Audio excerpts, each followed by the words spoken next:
வணக்கம். முற்றம் இணையதள தொலைக்காட்சி நேயர்களுக்கு வணக்கம். இன்றைய நாளிலும் கூட தமிழறிஞர் திருவள்ளுவன் அவர்கள் வருகை தந்திருக்கிறார்கள். தமிழ் பேரறிஞர் இலக்குவனார் அவர்களுடைய புதல்வர். தமிழின் நிலை பற்றி, தமிழின் வளர்ச்சி பற்றி நாம் அவரிடம் கேட்டு தெரிந்து கொள்வோம். ஐயா வணக்கம். வணக்கம். முற்றம் நேயர்களுக்கு வணக்கம். ஐயா, தமிழ்நாட்டில் தமிழின் நிலை எப்படி இருக்கிறது? நல்ல கேள்வி, கேட்கப்பட வேண்டிய கேள்வி. எங்கும் எதிலுமே தமிழமது ஓட்டு, இங்கிலீஷை இந்தியை இடமில்லாத ஓட்டு என்றார் பாவேந்தர் பாரதிதாசனா. ஆனால் நாம் இன்றைக்கி தமிழ்நாட்டில் தமிழை ஓட்டிக் கொண்டிருக்கின்றோம்.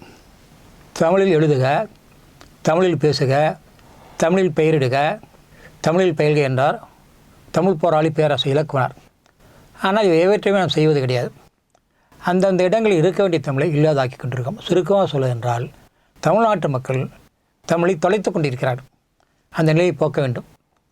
சிறிய ஒரு எடுத்துக்காட்டு எடுப்போம். நாம் பெயரை குறிப்பிடுவோம். பெரும்பாலான பெயர்கள் தமிழிலே மிகவும் வருவதற்கு இன்று ஒரு பள்ளிக்கு சென்று மாணவர் வரை எடுத்து பார்த்தோம் என்றால் அதில் கட்டாயமாக 10க்கு 9 பேர் தமிழ் பேர் கிடையாது. ஐயா, இப்போல்லாம் பார்த்தீங்கன்னா இந்த ஷா, ஜா இந்த மாதிரி வட சொற்கள் வந்தால் தான் அது பெயர்களுக்கு ஒரு மதிப்பேர் தவறாக எண்ணிக்கொண்டிருக்காங்க. தவறா, அதாவது தமிழில் சொல்லும்போது பொருள் மிக மதிப்பான உயர்ந்தாக இருக்கணும். நான் சமஸ்கிருத பெயர்லாம் அது புராண கதையாகும். புராண பெயர்லாம் தவறாக இருக்கும். ஊர்வசி என்பால் அழகான பெண்ணாக இருந்தால் ஊர்வசியா தொடையில் பிறந்தவள் அர்த்தம். அதைப்படி ரதி என்பால் ரதை என்றால் ஆணுடன் சேருவதற்குரிய இவ்வாறு இருக்கும். சாலினி என்பால் தமிழில் சா போட்டோம் என்றால் சால்புடையவள் சிறந்தவள் என்று பொருள். அதே கிரந்தையில் சாலினி என்று போட்டோம் என்றால் சாராயம் இருப்பவள் என்று பொருள். பொருள் தெரியாமல் அவர் பல பேர்கள் சொல்லிக் கொண்டிருப்பார். அவன் பெயரில் மட்டும் தமிழில்லை. பெயர் முதல் எழுத்தை பாருங்களேன். யாருமே தமிழில் குறிப்பது கிடையாது. ஒன்று ஆங்கில எழுத்தை பயன்படுத்தி ஆங்கில எழுத்து மூலம் குறிப்பிடுகிறார், அல்லது அந்த ஆங்கில எழுத்துக்களை தமிழில் குறிப்பிடுகிறார்கள். பொதுவாக தந்தையின் பெயரை முன்னெழுத்தாக வைக்கின்றோம். சில நேரங்களில் தாயின் பெயரும் சேர்த்து வைப்பார்கள். சில ஊரின் பெயரும் சேரலாம். சாதாரணமாக நீங்கள் பாருங்களேன் வேண்டுமென்றால், இப்போ தொல்காப்பியனார் மகன் திருவள்ளுவர் என்றால் தோத்தி என்று தான் வர வேண்டும். டீ என்றால் டீ என்னது, குடிக்கிற பணமா? அதே மாதிரி சார் கேடி என்றெல்லாம் எழுதுவார், தமிழில் குறிப்பிட்டார். கேடி என்றால் பொருள் வேறு. ஆக அந்த ஆங்கிலத்தை குறிப்பிடுவது என்ன ஆகிறது? ஆங்கிலோடைய தமிழ் பெயர் அழிவது மட்டுமில்லை, அந்த அவர் பெற்றோரை இன்னாருக்கு பிறன்று சொல்ல தவறாக குறிக்கிற பொருள் வேறு. அதை உணர்ந்து கொள்ள வேண்டும். யாரும் உணர்வது கிடையாது. அது மட்டுமல்ல, பெயரும் தமிழை முதலெழுத்து தமிழிலே ஆனால் முதலில் குறிப்பிட்ட போன்று பள்ளி என்று இல்லை, எங்கு சென்று பார்த்தாலும் செய்தித்தாள் பார்க்கணும் பெயர்கள் எல்லாம். அந்த பெயர்களில் பெரும்பாலும் தமிழாகவே இல்லை. வரி விளம்பரம் என்று தேடி பார்த்தேன், கொண்டு என்று எடுத்து பார்த்தேன். பெரும்பகுதியை தமிழில் எதிர்கொண்டு வந்து வித்துட்டேன். எல்லாமே இது முதல் எழுத்துக்களை ஆங்கிலத்திலோ ஆங்கில எழுத்தை தமிழில் குறிப்பிட எழுதியிருக்காங்க. ஆக பெயர் முன்னெழுத்தும் தமிழிலே, பெயரும் தமிழை. இவ்வாறாக நாம் தமிழை துரத்தி கொண்டிருக்கிறோம் தமிழ்நாட்டிலிருந்து. ஆக தமிழ்நாட்டில் தமிழை துரத்தி கொண்டிருந்தால் தமிழ் எங்கனம் ஆளும்? தமிழ் வாழாவிட்டால் தமிழன் எங்கனம் வாழ்வான்? தமிழன் வாழாவிட்டால் தமிழ் இனம் வாழுமா? தமிழ்நாடு தான் வாழுவான். மொழி இல்லாவிட்டால் இனமும் அழிந்து போகும். ஆமாம், இனம் அழியும். அது சான்று வேறொன்றும் இல்லை. இலங்கை எடுத்துக்கொள்வோம். நமக்கு இலங்கை முழுவதும் ஒரு காலத்தில் தமிழ்நாடாக இருந்தது. இந்த இலங்கை நிலப்பரப்பு தமிழ்நாட்டோடு இணைந்த ஒரு நிலப்பரப்பு. அந்த குமரிக்கண்டம் என்று சொல்லும் பொழுது தமிழ்நாட்டோடு இணைந்த நிலப்பரப்பு கடல்களால் துண்டானது. அப்பொழுது இங்கு தமிழ் தான் இருந்தது. இங்கே வடக்கே இந்த அஸ்ஸாமில் சில சென்றார்கள். அங்கே சிங்கள ஒரு இனம் உருவாகியது, சிங்கள மொழி உருவாகியது. அந்த சிங்கள மொழி வர வர அவன் ஆதிக்கம் செலுத்த தமிழன் மலிந்தது. தமிழ் பேசும் பகுதி குறைந்தது. பிறகு ஈழமென உரிமைக்கு போராடினால் கூட இந்தியா போன்ற பல்வேறு நாடுகளின் கருணையற்ற செயல்களால், அறமற்ற செயல்களால் அங்கே ஈழத்தமிழ் கூட படுகொலை செய்யப்பட்டார்கள். தமிழும் அழிந்தது. ஆக நம் மொழி அழியும் போது இனம் அழிகிறது. நமது நாட்டை எடுத்துக்கலாம். இந்தியா முழுவதும் ஒரு காலத்தில், ஒரு காலம்னா வடக்கே இமயமலை மலையாக இல்லாமல் கடலாக நீர்நிலையாக இருந்த காலம் அது. அவள் தெற்கே குமரி கடல் இல்லை, மலையாக இருந்தது. இளங்கோடையில் கூட பகரிலியாரும் குமரிக்கோடும் பன்மலை அடுக்கத்து குமரிக்கோடும் கொடுங்கடல்கள். பன்மலை அடுக்கத்து குமரி, கோடு என்ற மலையை குறிக்கும். அந்த குமரி மலை பன்மலை மலையடுக்கமாக இருந்திருக்கு. அப்படி இருந்த போய் கடலாக மாறி. ஆக அப்படி இருந்த ஒரு காலகட்டத்தில் இப்போ அந்த அப்படி அவர் சொன்னதை மேற்கு தொடர்ச்சி மலை அப்படின்னு குறிப்பிடுறாங்களா? அது சரி இல்லை. ஏன்னா அங்கே அதுக்கு மேற்கு குமரியின் பேர் இல்லையே உங்களுக்கு சொல்லுவாங்க. அப்படியே தொடர்ச்சா இல்லை, இதோட தொடர்ச்சா இருந்திருக்காங்க. இல்லை, அது குமரிக்கோடும் என்று சொல்லும்போது இந்த குமரிக்கோடு என்ற வராட்டம் சொல்லிக்கொள்ளலாம். தெளிவாக குமரிக்கோடு என்று சொல்கிறார். சரி. அப்படி இல்லை. என்ன ஆகிறது? அந்த காலகட்டத்தில் முதல் இந்தியா என்று சொல்லக்கூடிய இன்றைய வரப்பே இந்தியா என்று கிடையாது, அல்லது நாவலன் தீவு என்று சொன்னார். இந்த நிலப்பரப்பு முழுவதும் தமிழ் இருந்தது. மெல்ல மெல்ல தமிழ் அழிய அழிய அந்த நிலப்பரப்பிலே தமிழன் அழிந்தான். தமிழ் வாழுகிறது என்றும் பேசுகிறோம், தமிழ் வாழலாம். ஆனால் தமிழ் வாழும் பரப்பு அது குறைந்து கொண்டே போகிறதே, அழிந்து கொண்டே போகிறதே, தேய்ந்து கொண்டே போகிறது. இதே எனக்கு கவலைப்படுவதில்லை. அவர் தேய்ந்து வந்தது. சேரநாடாக இருந்த அது செந்தமிழ்நாடு மலையாளமாக மாறி இது கேரள நாடாக மாறிவிட்டு அங்கு தமிழினம் அழிந்து விட்டது. ஆக ஒரு தமிழினம் பிற மொழி பேசுகின்ற காத்தால் அந்த மொழியின் ஆதிக்கத்தால் அவர் மொழி பேசுவார் மாறி அங்கே தமிழ் மொழி விளக்கத்தில் ஒளிந்து தமிழுக்கும் அளிக்கிறார்கள். அதை நான் உணர வேண்டும். ஆக தமிழ்நாட்டு மக்கள் தமிழை தொலைக்கக்கூடாது, அந்த உறுதிப்பாடு இருக்க வேண்டும். ஒரு திருமண அழைப்பு எடுத்து பாருங்கள், முதலில் பேரில் தமிழாக இருக்காது, முதலெழுத்தாலும் தமிழ் இருக்காது. குறிப்பிடுக்க பாருங்கள், தமிழில் குறிப்பிட மாட்டான். இளைய மகன் மூத்தவன் குறிப்பிடலாம். ஜேஷ்டகுமாரன் கனிஷ்டகுமாரத்தை என்றானதும் சிரஞ்சீவி சிரம்ன்றா கல் தான். சிரஞ்சீவினா கழுத்தை சீவன். ஒரு கழுத்தை சீவனை மனவனாக வைத்துக் கொண்டிருப்பார்கள். மணவனை குறிப்பிட்டு சிரஞ்சீவி என்று சொல்வார்கள். எதற்கது? அந்த அழைப்பதிலே தமிழ் இருக்காது, அந்த ஊர் முகவரி தமிழ் இருக்குமா இருக்காது. மேலே அந்த திருவள்ளுவர் ஆண்டு குறிப்போம், அது குறிப்பது கிடையாது. அது மட்டுமல்லாமல் சில சடங்கு சில சொற்கள்லாம் தொடரெல்லாம் பார்த்து தமிழாக இருக்காது, எந்த இடத்துலையும் இருக்காது. அல்லது அதில் எண்ணற்ற உறவினர் பெயரை போட்டிருப்பார்கள், தங்கள் நல்வரவு நாடு என்று குறிப்பதற்காக. இந்த நல்வரவு நாடக்கூடியவர்கள் பெயரிலும் தமிழாக இருக்காது. எனவே தமிழ்நாட்டில் தமிழுக்கு இடம் இல்லையே. ஆக ஒரு சாதாரண ஒரு திருமண அழைப்பதை பார்த்து கொண்டாலே தமிழ்நாட்டில் தமிழ் இல்லை என்று எடுத்துக்கலாம். இப்படிப்பட்ட நிலையை நாம் போக்க வேண்டும். அடுத்து இன்னொரு கேள்வி வரும், தமிழ்நாட்டு தமிழ் மக்களே தமிழை தொலைக்காதீர் என்பது இன்றைய வேண்டுகோள். அப்படி என்றால் தமிழ்நாட்டில் பிற மக்கள் அவள் நிலைப்பாடு என்ன இருக்கலாம்? தமிழ்நாட்டில் உள்ளவரை அது யாராக இருந்தாலும், எந்த மொழி பேசுபவர்களாக இருந்தால், எந்த இனத்தைச் சேர்ந்தவர்களும் இந்த மண்ணின் மொழியான தமிழை அவர்கள் மறக்கக்கூடாது, தமிழை வாழச் செய்ய வேண்டும். இந்த தமிழ் தான் வாழச் செய்கிறது, இந்த தமிழ் பேசும் மக்கள் தான் அவர் வாழச் செய்கிறது, இந்த தமிழ் பேசும் நிலம் தான் அவர் வேலை வாய்ப்பையும் வாழ்வழிப்பையும் குடிக்கின்றது. அதன் காரணமாக அவர்களும் தமிழை அழிக்காது இருக்க வேண்டும். அப்பொழுது தான் தமிழ் வளரும் வாழும். ஆக பிற இனத்தவருக்கும் அந்த இனம் இருக்கும். அதுக்கு அதை பிற மொழி இனத்தவர்களும் பிற மொழிக்காரர்களும் தமிழை பேச எழுத அதற்கான சட்டங்களை அரசு செய்ய வேண்டும். அதாவது சட்டம் இருப்பதை விட எல்லா கேள்வியும் தொடக்க கேள்வியும் தமிழை பாடமாக வைத்தாலே இயல்பாக வந்து உரிமை. தமிழை பாடம் இல்லையே, தமிழை படித்தவர்கள் இல்லையே. ஒரு காலத்தில் என்ன செய்தார்கள், அரசு பள்ளியில் தமிழ் வழி பள்ளி இருந்தது. இன்னும் அரசு பள்ளியில் போய் ஏழை மக்கள் படிக்கிறார்கள். ஏழை மக்களுக்கு மட்டும் ஆங்கிலம் கூடா, இந்தி கூடாதா? தனியார் பள்ளியில் பணவசதி உள்ள இந்தியும் ஆங்கிலம் கற்பிக்கிறார் என்று சொல்லி இன்றைய அரசு பள்ளி முழுவதும் ஆங்கில வழியாக மாறிக்கொண்டு இருக்குது.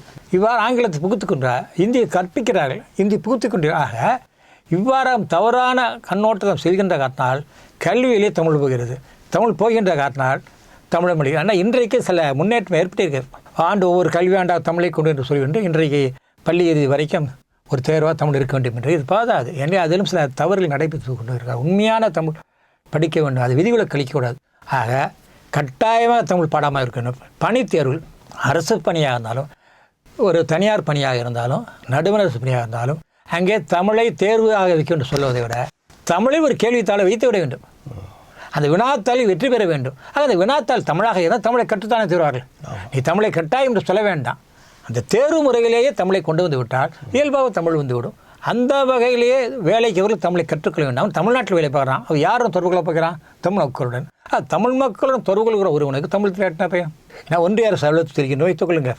அங்கே அவனுக்கு தமிழ் தெரியாவிட்டேன் போய் ஒன்று ஒரு சிறியமாங்கள் ஒன்றிய அரசு எடுத்துக்காட்டு ஆயுள் காப்பீடு வச்சுக்கொள்ளுங்க. நீங்கள் தமிழில் கையெழுத்து போட்டிருந்தால் நீங்கள் படிப்பறியவற்றவர் என்று சொல்லி அது கீழே ஒருவர் ஹிந்தியிலோ ஆங்கிலத்திலோ மேலப்பம் விட வேண்டும் எழுதணும். ஆமாம் ஆமாம். அவனை பொறுத்தவரை ஆங்கிலம் இந்தி தான் கல்வி மொழி இல்லை என்று இது தேவைதான். தமிழ்நாட்டில் இருந்து கொண்டு படி. அது மட்டும் இல்லை, உச்ச நீதியாகட்டும் வேற உயர் பொறுப்புகளாகட்டும் அவர் இந்தியிலே கையெழுத்து போட வேண்டும். செல்லத்தக்கது. நீங்கள் சொன்ன காப்பீட்டு நிறுவனங்களில் நிறைய அந்த புதிய புதிய திட்டங்கள்லாம் கொண்டு வராங்க. அது எல்லாமே இந்தியில் இருக்கு. ஹிந்தி சொல்ல என்று சொல்ல கூட சமஸ்த பேர் தான். அது கவலைப்படுறது கிடையாது. எந்த திட்டமாக இருந்தால் அந்த பேரெல்லாம் இந்திய அல்லது சமஸ்த பேர்லாம் இருக்க போயிருது. பாருங்கள், தமிழை படித்தவனுக்கு வந்து அந்த கையெழுத்து போடக்கூடிய யாராக இருப்பான், அவனுக்கு படிப்பறிவு இருக்காது, கையெழுத்து போட்ட போட இருந்திருக்கும். ஆனால் ஆமாம், அவன் நம்ம வேலை பார்ப்போம் ஒரு ஆங்கிலத்து. ஒரு படிப்பறிவு இல்லாதவன் ஒரு படித்த தமிழருக்கு சாட்சி சொல்ல வேண்டும். ஆமாம். ஆக இதை விட ஒரு இழிவான செயல் உண்டா? இதெல்லாம் ஆட்சி ஒவ்வொன்றையும் கவனிக்க வேண்டும். அதாவது தமிழ் வாழ்க்கை என்று பேச போதாது. எங்கெங்கே தமிழ் வாழவில்லையோ அங்கே வாழ செய்வேன். அதாவது தமிழ் பயன்பாட்டு மொழியாக இருந்தால்தான் தமிழ் வாழும் என்றால் பேராசையில் வர. தமிழ் பயன்பாட்டு மொழியாக இல்லை, எங்கே இல்லை? கல்வி இல்லை, வேலைவாய்ப்பு இல்லை, கோவில்கள் இல்லை, இசையில் இல்லை, கலையில் இல்லை, ஒன்றாக எடுத்துக்கொண்டே எங்கே பார்த்தாலும் தமிழ் இல்லையே. அப்போ தமிழ் ஒரு பயன்பாட்டு மொழியாக இல்லாத பொழுது தமிழை யார் படிப்பார்? தமிழை யார் போற்றுவார்? தமிழை தேவையில்லையே. ஆனால் பிறநாடு இன்றைக்கு ஒரு நண்பர் பேசினார் சிங்கப்பூரிலிருந்து. அவர் மகளுக்கு 3.5 வயதாகிதான். பள்ளிக்கூடத்தை சேர்த்தா தமிழ் வழியில் சேர்த்து என்று சொல்லிக்கிறேன். நம்ம அங்கே சொல்ல முடியுமா? எனக்கு வியப்பாக இருந்தது. என்ன அட்ட பேசிக்கொண்டு இருக்கும் பொழுது நான் தமிழ் வழி தான் சேர்த்திருக்கின்றேன்டா. தமிழ் வழி சேர்க்கின்றார்கள், அங்கே தமிழ் கற்பித்து கொடுக்கிறார்கள். நம்ம நாட்டில் மலேசியா அப்படித்தான் இருக்கிறது. இங்கே வார் இல்லை. இங்கே தமிழ் வழி என்ற ஒரு கேவலமாக இழிவாக எண்ணுகிறோம். ஆக கல்வி எப்பொழுது தமிழுக்கு முதுமை செய்கிறதோ, தமிழ் படித்தவர்கள் முதுமை பெறுகிறார்களோ, அப்பொழுதுதான் தமிழ் தானாக வரும். நாம் தமிழை கட்டாயம் என்று சொன்னால்தான் தவறு. எடுத்துக்காட்டாக அவர் நமது புரட்சியர் எம்ஜிஆர் அவர்கள் முதல்வராக இருக்கும் பொழுது சார்பாய்வு எஸ்ஐ பதவிக்கு தமிழ் தேர்வு கட்டாயம் வரை கொண்டு வந்தார்கள். உடனடியாக ஒரு வழக்கு தொடுத்து நிறுத்தி இதற்கு தான் வழக்கப்பட்ட நிறுத்திவிட்டார் திட்டங்களை. இது வேண்டுமென்ற சொன்ன அரசின் கொள்கை முடிவுன்னு. ஆக தமிழை கட்டாயம் என்று சொல்வதை விட ஒன்றுமே சொல்லாமல் வினாத்தாள் இந்த வினாத்தாள் எழுத வேண்டும் என்று சொல்லிவிட்டு அதில் ஒரு வினாத்தாள் தமிழ் கேள்வித்தாள் அமைத்து கொண்டேதான் அப்புறம் படித்துடுவார்கள். அப்படிதான் செய்ய வேண்டும். இதே பாருங்கள் நீங்களே, தமிழ் பெயரில் மட்டுமில்லை, சமூக ஊடகங்கள் எடுத்துக்கொள்ளும். உங்களுக்கு இன்றைக்கு நிறைய இந்த வலையொலி என்ற யூடியூபில் சமையல் குறிப்புகள் நிறைய வருகின்றது, குறும்படங்கள் வருகின்றன. அடுத்தது துணுக்கு படம் என்று ஷார்ட்ஸ் என்று சொல்கிறார், துணுக்கு படம் வந்து கொண்டிருக்கின்றன. அப்படி தமிழ் இல்லை. உங்களுக்கு நீங்கள் ஒரு சமையல் குறிப்பு எடுத்து பார்த்தீங்கன்னா மோத்திங்கிறான், மூங்காங்கிறான். மூங்கானா ஊமை ஏதாவது கொடுப்பாங்கன்னு நினைக்கிறேன். அதில் பாசி பயிருக்கு இப்படி அது வரக்கூடிய பயிறு வகைகள் அல்லது தேங்காய் வகைகள் என்ன மளிகை பொருள் காய்கறிகள் எதுவாக இருந்தாலும் தமிழ் பெயரை அவர் பயன்படுத்துவது கிடையாது. தமிழில் பெயர் இல்லைன்னா பரவாயில்ல, ஆமாம் இருக்கிற போது ஏன் பயன்படுத்தக்கூடாது? வேண்டுமென்றே செய்வது. ஒருவர் செய்தவுடன் அதில் ஒரு அதை செய்தால் பெருமை என்று கூட அடுத்தவன் பின்பற்றும். ஆக அந்த சமையல் குறிப்பில் கூட தமிழுக்கு இடம் இல்லை. நம்முடைய உணவகம் செல்கின்ற வைத்துக்கொள்கிறேன், உணவு பட்டியலில் கேட்கின்றார். மேடு என்று சொல்ல உணவு நிரல் என்று சொல்லலாம் சுருக்கமாக. அந்த உணவு நிரலே நாம் ஆங்கிலத்தான் பார்க்க முடியும், தமிழ் பெயர்களுக்கு இருக்காது. சில நேரங்களில் தமிழ் பெயர் அங்கே ஆங்கிலத்தில் இருந்து தோசை என்றால் தோசா, வடை என்றால் வடா அப்படி எழுதியிருப்பார். இந்த வீணை வீணா என்று இசைக்கறி எதற்கு? ஆக உணவில் கூட நமது உணவு சோறு என்பது பாருங்கள், என்ன சொல்ல கடைகளில் என்ன கேட்கிறார்கள்? சோறுக்கு சாதம், சோறு இல்லை தப்பாக சொல்ல ஒயிட் ரைஸ் தான் சொல்கிறாங்க. அது இன்னும் இப்போ சோறு இல்லைங்க, பாத்து என்றால் தமிழ் தாங்க உணவுக்கு. பகலா பாத்து அந்த பார்த்தான்னு சொல்கிறாங்கல்ல, ஆமாம். பகுத்துண்டு உண்ணுவதற்குரிய போல சோற்றினை பார்த்து என்றார்கள். பார்த்து தமிழ் தானது, அதை சொல்வது கிடையாது. வல்சி என்ற பொருள் கிடையாது. அடிசு உணவு, இந்த உணவுக்கு கிட்டத்தட்ட 20க்கு மேற்பட்ட 21 சொற்களை சொல்ல சில உணவையும் குறிப்பிடும். சோற்றை குறிப்ப 20க்கு மேற்பட்ட சொற்கள் இருக்கிறேன். ஆனால் அவற்றெல்லாம் தலையை தொட்டு அதனால் ஒயிட் ரைஸு அரிசி சாப்பிட போகிறோம். அதான் ஐயா, இப்போ இந்த காலத்தில் பிரியாணின்னு ஒரு பெரிய மோகமாக இருக்குது. இந்த பிரியாணிக்கு தமிழ் புலால் உணவு தான். புலால் அதாவதுங்க, இது புல் அல்லாத புலால். கறி வகை இருக்குது, அது மரக்கறியை புல் வகை சேர்ந்த புல் அல்லாது புலால். புலால் உணவு தான் அது. ஒவ்வொரு பொருளில் ஒரு நுட்பமான பொருள் வேறு தொடக்க நம்ம அதாவது முந்தைய காலங்களில் தமிழர்களிடையே இந்த பிரியாணி இந்த புலால் உணவுன்றது இருந்ததா? அது இருந்திருக்கு. எப்படின்னா இன்னைக்கு என்னமோ சொல்கிறாங்களே, இந்த நான் சைவ உந்தம்னா பறிக்கிறவங்க தெரியா இருக்குது. இந்த சூட்டு வச்சு பொருள் கொடுக்குறாங்க கறி கடைகள். என்ன கொடுக்குறாங்க? உணவு சுட வைத்தெல்லாம் கடை கொடுக்க கோழி கருவாடை என்னம்மா சொல்கிறாங்க, கோழி இறைச்சி கறியெல்லாம் தந்தூரி மாதிரி வேறெல்லாம் கொடுக்குறாங்க. நிறைய இதெல்லாம் அதெல்லாம் இருக்குது. உதாரணமாக அவங்களுக்கு சூட்டூன் சுட வைத்து தரக்கூடிய உணவு சூட்டூன், சூட்டு ஊன் சேர்த்து சூட்டூன். அதாவது வெண்ணெய் இந்த இரும்பில் இதை போட்டு கம்பியை போட்டு சுட வச்சு கொடுக்குறாங்களே, அந்த உணவு பெயர் எனக்கு தெரியவில்லை. என்ன என்ன அவங்க நினைவு அவங்களுக்கு இது நல்லா இருக்குது சூட்டூன். ஆமாம், இப்படி பல பொருள் இருக்கிறது. கறி உணவு, கறிச்சோறு, பெருஞ்சோறுலாம் சில இலக்கியங்கள் இருக்காது. பெருஞ்சோறு என்பதுங்க ஒரு முதன்மையான நாட்கள் வழங்கப்படுவதால் ஒரு பிறந்த நாள் போன்ற இடங்களில் வரக்கூடிய பெருஞ்சோற்று உதயன் சேரலாதன், ஆமாம் பேரில் அந்த மாதிரி வழங்குவது தான். வெற்றி பெற்ற வீரர்களுக்கு வழங்குவது, ஒரு சிறப்பு நாட்கள் வழங்குவது பெருஞ்சோறு என்ற பெயர். பெருமை மிகுந்த சோறு பெருஞ்சோறு. அது பெரிய அளவு என்று எடுத்துக்கலாம்னா பெருமை மிகுந்த சோறு பெருஞ்சோறு. ஆக அது ஒரு சிறப்பை குறிப்பது. ஆக பாருங்கள், நீ இப்போ புலாலை கேட்ட மாதிரி பல வகைகளை தமிழ் உணவே சாதாரணமாக நாம் சாப்பிடக்கூடிய புட்டு இடியாப்பம்லாம் அது இருப்பது கிடையாது. உங்களுக்கு வேறு ஏதாவது பெயரை போட்டிருப்பார்கள். அது நான் என்ன வேண்டும், நமது உணவை நாமே நமது மொழியில் குறிக்கக்கூடாது, பிற உணவை குறிக்க அந்த உணர்வு வேண்டும். நமக்கு அந்த உணவே, அதாவது பிற மொழியில் ஒன்றை சொன்னால் நம்ம பெருமையாக கருதுகிறோம். ஆமாம், அது மகிழ்ச்சியாக கருதுகிறோம். எப்படி இது ஒரு இந்த பாட்டு கேட்பேன், தமிழா நீ பேசு தமிழன், அருமையான பாடல். அதே போல அன்னை மம்மி என்கிறாய், தந்தையை டாடி என்கிறாய். அதே போன்று நம்மை அவ்வாறு சொல்வது பெருமையாக நீங்கள் அடிக்கடி சொல்வார்கள். அது உண்மை. அது அதாவது இது ஒரு பல ஆண்டும் நடந்ததானது. ஒரு 70 ரிக்ஷா இப்பொழுது கிடையாது. ஓட்டக்கூடியவர் அவர் மகன் அப்பா என்று சொல்லிவிட்டான். அப்பா என்று அவர் அடித்து விட்டார். நீ அப்பான்னு சொல்கிறக்க அவனை படிக்க வச்சு உனக்கு படிக்கிறேன் டாடின்னு சொல்லிவிடா என்று. இன்றைக்கு நடக்க அந்த மாதிரி அப்பா என்று சொல்வதே டாடி என்றால் பெருமை, மம்மி என்றால் பெருமை. ஆக பையன் மம்மின்னு சொல்கிறானே டாடி என்று ஆக உறவு முறை பிரதர் சிஸ்டர் தான். அது பிரதர் ப்ரோ ஆகி போச்சு பொழுது. ஆமாம் என்ன எல்லாம் ஆமாம் எல்லாம் அது அங்கே தமிழ் அண்ணன் தம்பி எல்லாம் கிடையாது. அண்ணன் தம்பி அக்கா தங்க எங்கேயோ போயிடுச்சு. இப்போ தமிழின் நிலை இப்போ ரொம்ப இதாக இருக்குது அப்படின்னு சொல்கிறீங்க. இந்த மொழி நம்ம தமிழ் மொழியோட நிலை மிக உயர்வாக போற்றப்படத்தக்க நிலையில் இருந்த காலம் எது? ஏன்னா நீங்கள் சங்ககாலம். சங்ககாலம் இன்றைக்கு சொல்லக்கூடிய இந்த சிந்துவெளி நகரம் தமிழர் நாகரிகம். என்ன நம்மளுக்கு பல கீழடி மாதிரி பல தொல்லியல் புலம் கிடைக்கின்றா அதெல்லாம் பழைய காலம். அப்போ அந்த காலங்கள் திரும்ப வர வேண்டும். சங்காலத்து பின்னால் மெல்ல மெல்ல அங்கெல்லாம் நல்ல தமிழ் பெயர் வைத்திருந்தால் ஒவ்வொரு மன்னர் பெயரும் சரி பலவர் பெயரும் தமிழாக பின்னால் தான் இடைக்காலத்திலே பிறமொழி பெயர்கள் வந்து விட்டன. இப்பொழுது அடியோடு மாறிவிட்டது. பிறமொழி பெயர் தான் மிகுதியாக இருக்கின்றன. இந்த விஜயநகர பேரரசு வந்த பின்னாடி தான் அப்படி அந்த காலகட்டங்கள் அது உள்ளதற்கு முன்னாலே வந்து விடுகிறது. இடைக்கால சோழர் காலத்தில் வந்து விடுகிறது. விஜயாலயன்லாம் சொல்கிறார்கள். ஆமாம், நான் ஒரு பெரிய சிறப்பான ஒரு அரசர் வந்து ராஜராஜ சோழன். அவர் ராஜராஜன் ஆகிய அரசு தான் ராஜா மாறியது. அப்படி அதாவது பிற மொழியில் சொன்னால் பெருமை என்று எண்ணக்கூடிய எண்ணம் அப்போ வந்து விட்டது. அந்த காலம் விட்டு எப்படி தெரியாது விட்டு சில கேட்டால் சொல்லுவார்கள் ஏன் இப்படி தான் சடங்குகள் பண்ணிக்கிறா என்று தேவையில்லாமல் கேட்டால் இதெல்லாம் நம்பிக்கை கிடையாது. ஆனால் விரும்புகிற செஞ்சுட்டு என்ன தவறுதுல என்னாக போகுது அப்படி சொல்லி பல ஆரிய சடங்கு இடம் கொடுப்பது என்ன என்று அது எல்லா இடங்களிலும் இருக்குது. நான் ஒரு குறிப்பிட வைக்க கேட்டால் சார் தொல்காப்பியருக்கு காப்பிக்காடு என்ற இடத்துல ஒரு சிலையை தொடங்கி வைத்தோம். திருவருவ சிலை. அதற்கு அடிக்கல் நாட்டு வருகிறார். அங்குள்ள உள்ளூர்காரர் ஒருத்தரை பூசி சடங்கு கூப்பிட்டு பார்த்தா சமஸ்த ஓதி சொல்கிறார். நான் இப்போ கட்டணம் தெரிவித்தேன். தொல்காப்பியத்தை கூறி பண்ணியிருக்காமே இப்போ எல்லாம் மன்னிப்பு கேட்ட எது அந்த இன்னும் வரவில்லை நமக்கு கேட்டால் அந்த ஒரு ஆசிரியர் ஒப்பை அவரை ஒப்படைத்து விட்டால் அப்போ அந்த ஆசிரியருக்கு அறிவில்லை. ஆக எதற்காக சொல்கிறான் யாரை செய்ய வேண்டும் நடத்துவர் தமிழ் அமைப்புகள் சேர்ந்து இணைந்து பண்ணிக்கிறார்களே அந்த இடம் செய்யலாமாக. நமக்கு எந்த இடத்தில் தமிழை எல்லாரும் தமிழை பயன்பட வேண்டும். ஆனால் தமிழ்நாட்டில் தமிழை பயன்படுத்த வேண்டிய உணர்வு தமிழர்களுக்கு இல்லை. அதான் தமிழ் என்பது நமது தாய்மொழி. இப்போ அந்த உணர்வை கொண்டு வருவதுக்கு என்ன செய்யும்? மக்கள் கையிலும் இருக்குது அரசு கையிலும். அதான் அந்த தமிழ்நாட்டு அரசு கையில் நான் பிறகு பேசிக்கிறேன். 2-3 செய்தி சொல்லி அரசை பற்றியெல்லாம். இப்பொழுது மக்களை பற்றி பேசும். மக்கள் தான் என்ன வேண்டும் என்றால் இதற்கடுத்து அரசு தான் செய்யணும்னு எதிர்பார்க்காதீர்கள். ஒவ்வொன்றுக்கும் அரசு தமிழில் பெயரை உதாரணமாக தமிழில் திரைப்படங்கள் பெயர்த்தால் கலைஞர் காலத்தில் நிதியுதவி அளித்தார்கள். இப்போ ஏதோ சிக்கலாக நீக்கி விட்டார்கள். ஆக தமிழில் பெயர்த்தால் தான் அதாவது வெறுது பட்டம் அல்லது பணம் கொடுப்பேன் என்றால் தான் தமிழ் பெயர் என்பதற்கும் பரத்தம் விபச்சாரத்துக்கு என்ன வேறுபாடு இருக்குது? இது விபச்சாரம் தான். இதுவும் இயல்பாக நமக்கு இருக்கிற இன்றைக்கி நீங்கள் திரைப்பட பேர் பார்த்தீர்கள் மிகுதியாக நான் பலமுறை எழுதியிருக்கேன் பேசியிருக்கேன். அண்மையில் கவிப்பேர் வைரமுத்து கூட குறிப்பிட்ட படங்கள் பெயரை பார்த்தா வேதனையாக இருக்கின்ற ஒரு நிகழ்ச்சியில் குறிப்பிட்டிருந்தார். எதற்கு அது உங்கள் பெயர் சார் நல்ல பெயர்கள் வருகின்றன அது மிக குறைவு. இந்த தமிழ் பெயர் வைப்பது கூட நல்ல தமிழ் பற்றானாலும் கூட தமிழ் பெயர் இருப்பது கிடையாது. இன்னும் அந்த பிள்ளையாக எழுதுகிறீர்களா இப்போ தமிழ் செல்வன் இல்லை இச்சு வர வேண்டும். ஆனால் தமிழ் செல்வன் இச்சு போடாமல் எழுதுவார்கள்.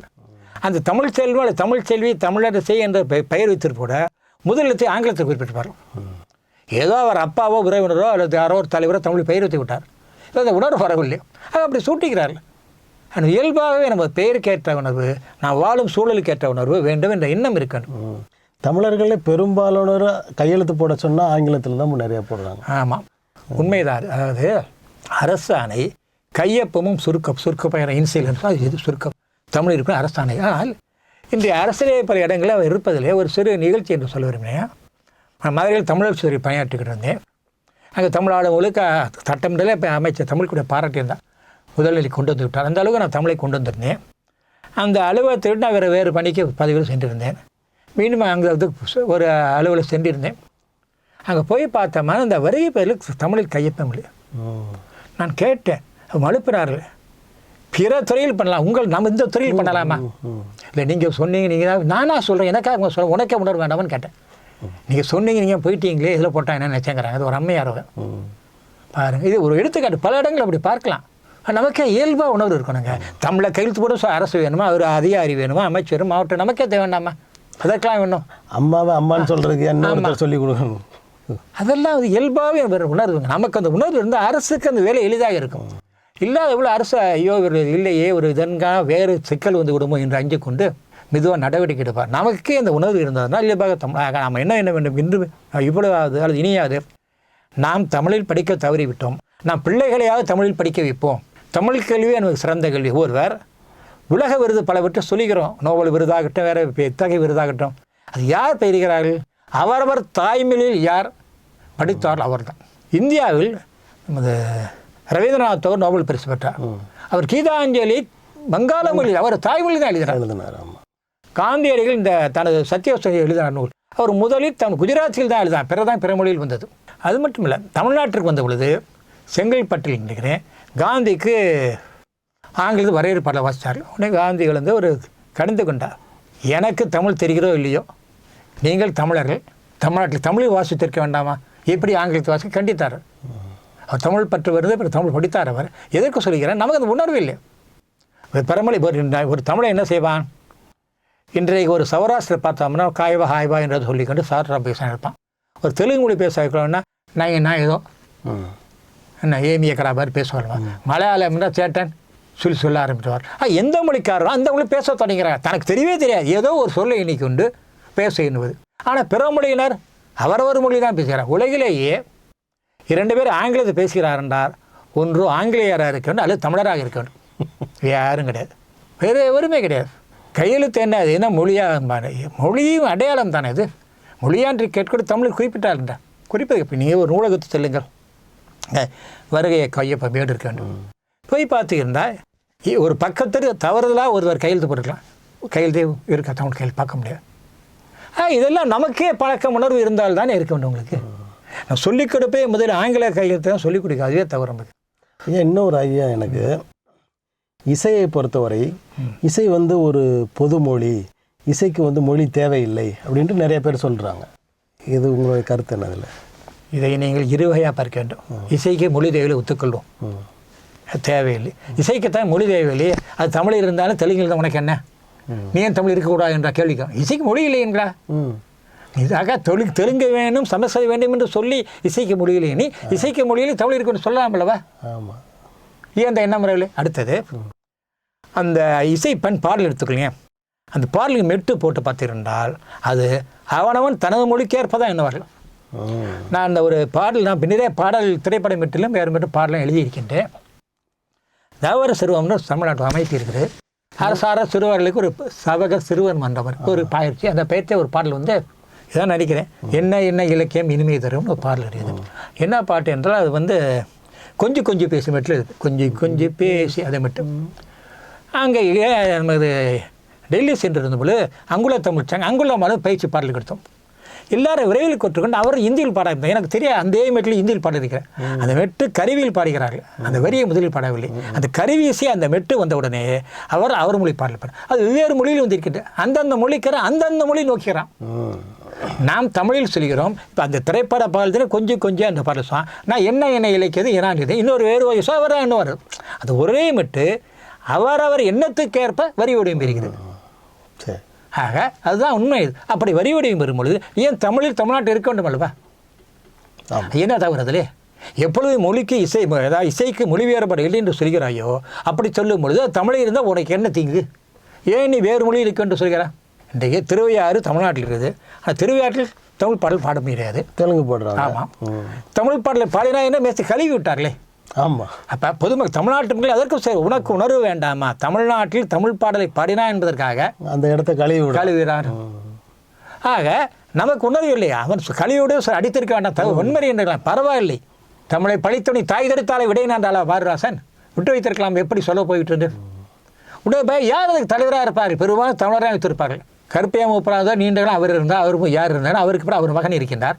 பொதுவாக அந்த அமைப்பில் இருக்கக்கூடியவர் தமிழர்களாக இருப்பார். கேட்டால் இசைக்கெல்லாம் வேறுபாடு இல்லைங்க, இருந்தால் இசைக்கு வேறுபாடு இல்லை. இது நீ நான் சொல்கிறேன், ஆந்திராவிற்கு போய் நீ தெலுங்குல பாரு. இங்கே இருக்க அந்த திருவையாற்று பாடுற அந்த சங்கீத மும்மூர்த்தியில் சென்று கூடவர்கள் தமிழ்நாட்டை விட்டு வேறு எங்கும் சென்றது கிடையாது, ஆந்திராவில் சென்றது கிடையாது. தமிழ்நாட்டில் கோயில் வாசியார் பெரு வங்கை இசை என்று சொல்லக்கூடிய நாக இசையை கேட்டு, அந்த நாகஸ்வர இசை அதை கேட்டு, தமிழ் பாடல் கேட்டு, அந்த மெட்டில் தான் தெலுங்கிலே இசை பாடல் பாடினார். கீர்த்தனை சொல்ல, அந்த கீர்த்தனை வந்து அப்படித்தான், தெலுங்குல இல்லை, தமிழை பார்த்தான். கீர்த்தனையை கூட திருவிக்க தமிழ் தான் திருவி குறிப்பிடுவார்கள். கீர்த்தனை தமிழை அழித்து விட்டார். ஏனெனில் கீர்த்தனை தமிழ் சீர்த்தனை என்பது கீர்த்தனை மாறி நல்ல பாடல் தான், சீர்த்து மிக்கது. ஆனால் என்ன செய்து விட்டார்கள், நல்ல பல் கீர்த்தி இருக்கின்றன. பலர் அந்த கீர்த்தனை வழியிலே தமிழை கொச்சைப்படுத்தி பல பாடல்கள் எழுதிவிட்டார். ஆனால் தமிழ் தன் திருவிக்கு கண்டனம் தெரிவித்தார். ஆக இவரெல்லாம் தமிழில் பாடியிருந்தால் தான் இப்படி இருக்கணும். ஆனால் என்ன கன்னட மொழி, சமஸ்கிருத மொழி, தெலுங்கு மொழி பாடுகிறார். அது மட்டும் பார்த்தாது, கொஞ்சம் எதிர்ப்பந்தவருக்கு சென்னையில் திருவையாறுன்னு சில ஆண்டு கொண்டாடினார்கள். இப்பொழுது கோவையில் திருவையாறு, ஊருக்கு ஒரு திருவையாறு. இவன் என்ன பண்ண வேண்டும்? ஐயா, ஒரு காலத்தில் இல்லை, ஹைதராபாத்தில் போய் தமிழ் செய்தி கச்சேரிகள் எல்லாம் தெலுங்குல தான் பாடுவாங்க. சில நேரங்களில் மட்டும் சில இடங்களில் துக்கடா, அதுக்கு பேர் துக்கடா. ஆமாம், துக்கடா என்ற பேர். அது வந்து தமிழ் வந்து போனா போய் இறக்கப்பட்டு தமிழை பாடுறாங்களா. அந்த துக்கடான ஒரு பாட்டுக்காக பல பேர் நிகழ்ச்சிகள் இருப்பாங்க. அவங்க இடம் இருக்காது. அந்த சிற்றுண்டிச்சாலை போராசம் இப்படி வந்த பழக்கம் அப்படி அங்கே சிற்றுண்டிச்சாலையில் போய் வகையாக சுவையான உணவுகள் தான் போய் சாப்பிட்டு அந்த துக்கடா என்று சொல்லக்கூடிய தமிழ் பாடல் ஒரு நேரத்துக்கு வருவார். ஆக தமிழ் பாடல் துக்கடா என்று சொல்கிறார். என்ன கொடுமை தமிழ்நாட்டில் இருந்து. ஆக தமிழிசை வழக்கு, அதாவது நீ தமிழிசையிலும் தமிழ் இல்லை. ஆக தமிழ்நாட்டு மக்கள் இசையிலும் தமிழை சொல்லிக்கிறார்கள். நீங்கள் பல திருமண வீடுகளில் பல நாட்டுப்புற பாடல் நிகழ்ச்சியெல்லாம் பார்த்துக்கிங்கன்னா நாசுரம் வாசிப்பார்கள். நாசுர பாட்டை நமக்கு தெரியாது, அறிவு இல்லாத தமிழ் பாடலை எண்ணிக்கொண்டிருப்போம். தெலுங்கு பாடை நாசம் வாசித்து கொண்டிருப்பார்கள். விவரம் தெரியும், அந்த மொழியில் விவரம் இல்லை என்று தெரியும் உங்களுக்கு. அந்த கருவியின் வாயிலாக வாசித்து கொண்டிருப்பார்கள். திரைப்படம் சென்று பாருங்கள். நீங்கள் திரைப்படம் எடுத்துக்கொண்டால் அந்த திரைப்படம் பற்றியும் தனியாக சொல்ல வேண்டிய என்று சொல்லுகிறேன். அங்கே பெயரில் முதலெழுத்து எடுத்து போடுகிறாங்கள, பெயர் அட்டவணை யார் யார் என்ன நடித்தார் என்றெல்லாம் அங்கேயெல்லாம் பார்த்தான். இப்பொழுது சில இடங்களில் இயக்கம் தமிழுக்கு வருகிறது அல்லது ஒளிப்பதிவு இயக்கம் புரிகிறார்.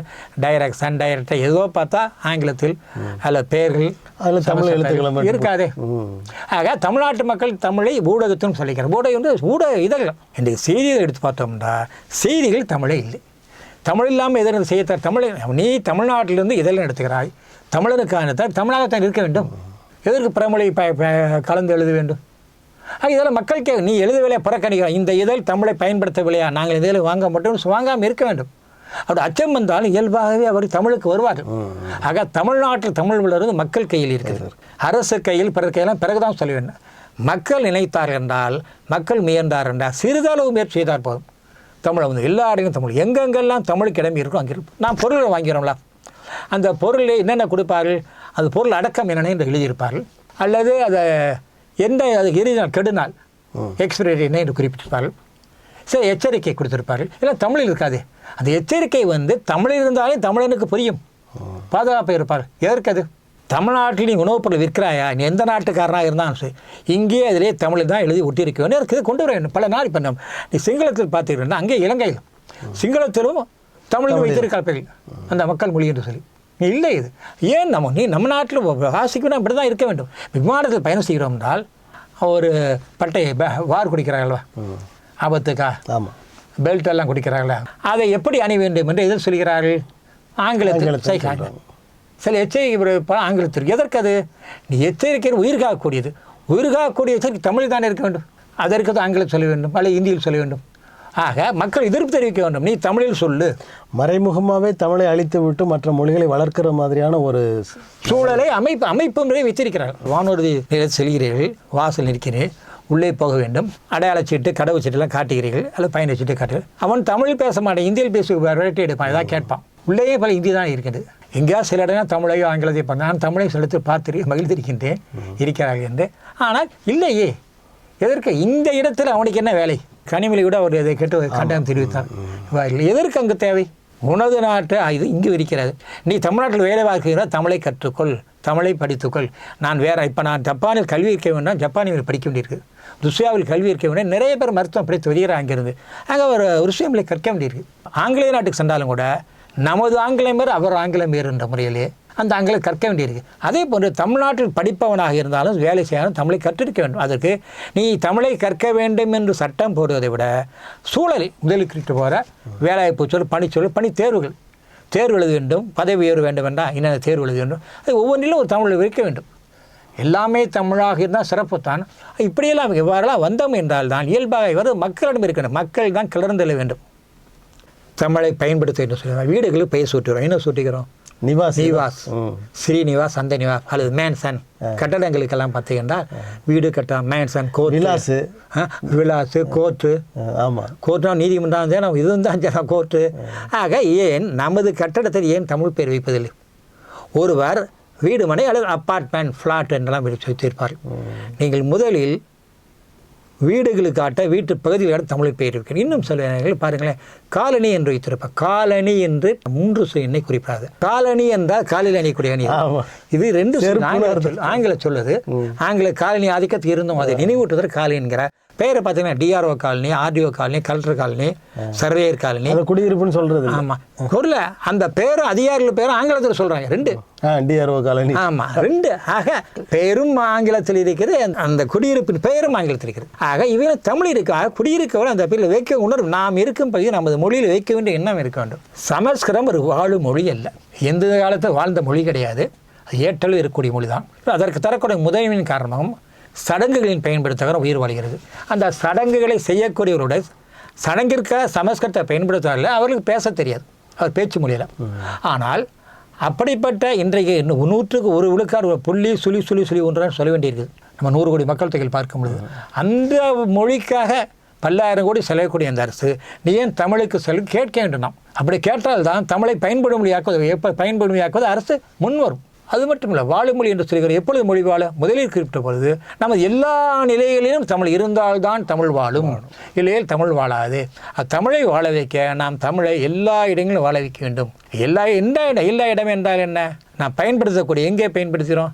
பேரில் பயன்படுத்துகிறோம், ஒரு பொருளின் பேரில் பயன்படுத்துகிறோம், அறைகளின் பேரில் பயன்படுத்துகிறோம், உணவுப் பொருள் பயன்படுத்துகிறோம், கட்டடங்களில் பயன்படுத்துகிறோம், கல்வியில் பயன்படுத்துகிறோம், இசையில் பயன்படுத்துகிறோம், கலையில் பயன்படுத்துகிறோம், வழிபாட்டில் பயன்படுத்துகிறோம். இவ்வாறு எங்கு பயன்படுத்த அந்த இடங்களெல்லாம் தமிழ் தான் இருக்க வேண்டும், நிலை வேண்டும். இவ்வாறு தமிழை எல்லா இடங்களும் நாம் பயன்படுத்தினால்தான் தமிழை தொலைக்காமல் இருக்கும். எனவே தான் தமிழ்நாட்டு மக்களே தமிழை தொலைக்காது வேண்டிய. ஆக தமிழ்நாட்டு மக்கள் தமிழை தொலைத்தது போதும் போதும் போதும், இனியேனும் நீங்கள் தமிழை வாழ வைங்க, தமிழை தொலைக்காதீர்கள், வாழ வையுங்கள் என்று அதற்கான காரணம் நிறைய சொன்னீங்க.